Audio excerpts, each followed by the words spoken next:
ایک بات ذہن میں رکھ لیں کہ یہ ہو نہیں سکتا کہ انسان پر مشکلات نہ آئیں. بہرحال مشکلات آئیں گی.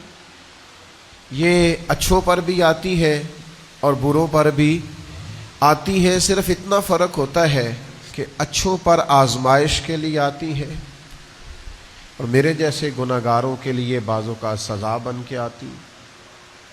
بہرحال آزمائش آتی ہے. دکھ، تکلیف، بیماری، مصائب، پریشانیاں یہ انسان کے ساتھ ساتھ چلتی ہیں. اب ہوتا یہ ہے کہ ہم مختلف قسم کے رویے آزمائش کے وقت ان کا ہم اظہار کرتے ہیں. ہماری مختلف حالتیں ہو جاتی ہیں جب آزمائش آتی. صرف سمجھنے کی بات یہ ہے کہ آزمائش تو بہرحال آئے گی، تو ہم نے کرنا کیا ہے. اب بہت سارے لوگ ان کو پتہ ہوتا ہے کہ گرمی کا موسم آ رہا ہے، تو اس سے پہلے وہ کیا کرتے ہیں، جن کے پاس سہولیات ہوتی ہیں وہ اپنا اے سی ٹھیک کرا لیتے ہیں.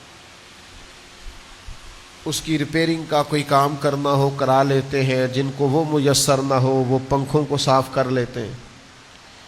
کچھ لوگ سمجھتے ہیں کہ میرے پاس لباس سارا موٹا ہے تو میں باریک موسم کے مطابق لباس خرید لوں، بنوا لوں. سردی کا موسم آتا ہے تو ہم نے دیہاتوں میں دیکھا تھا کہ ہماری مائیں پرانی رضائیاں بھی نئے سرے سے تیار کرا لیتی تھیں. ان کی تیاری کرا لی جاتی تھی تو پتہ ہوتا ہے کہ یہ موسم بہرحال آنا ہے. پھر حکومتیں بھی کچھ تدابیر کرتی ہیں. کچھ ویکسینیشنز ہوتی ہیں کہ یہ اس مرض کا اس موسم میں پھیلنے کا خطرہ ہے، تو کیا کیا جائے، تو کیا یہ جائے کہ اس موسم کے لیے اس بیماری کے پھیلنے کا خدشہ ہے تو اس کی یہ ویکسینیشن ہے، یہ وقت پر کرا لی جائے تاکہ انسان جب وہ بیماری آئے تو آنے سے پہلے اس کے پاس تدابیر موجود ہو. آزمائش تو آئے گی، کرنا کیا ہے. سب سے پہلی بات یہ ہے کہ جب انسان پر آزمائش آئے تو اسے اپنے آپ کو کنٹرول کرنا ہے. واویلا نہیں کرنا، شور نہیں کرنا، ہاتھ پیر نہیں پھولنے چاہیے، بہت زیادہ انزائٹی ڈپریشن اسے نہیں ہونا چاہیے. اسے اپنے آپ کو کنٹرول کرنا چاہیے. باقی جو لوگ مدد کے لیے آئیں گے وہ بعد میں پہنچیں گے. جو ڈاکٹر اس کے پاس آئے گا اس کو بھی فون جائے گا، وہ تیاری کرے گا، وہ نکلے گا، گاڑی نکالے گا، آنے میں ٹائم لگے گا.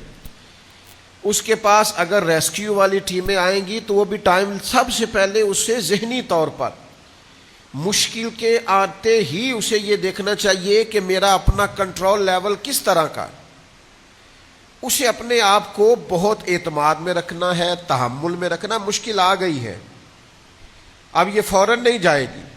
ایک اصول سمجھ لیں کہ نبی پاک علیہ السلام نے فرمایا کہ صبر وہ ہے جو پہلے صدمے کے وقت کیا جاتا ہے.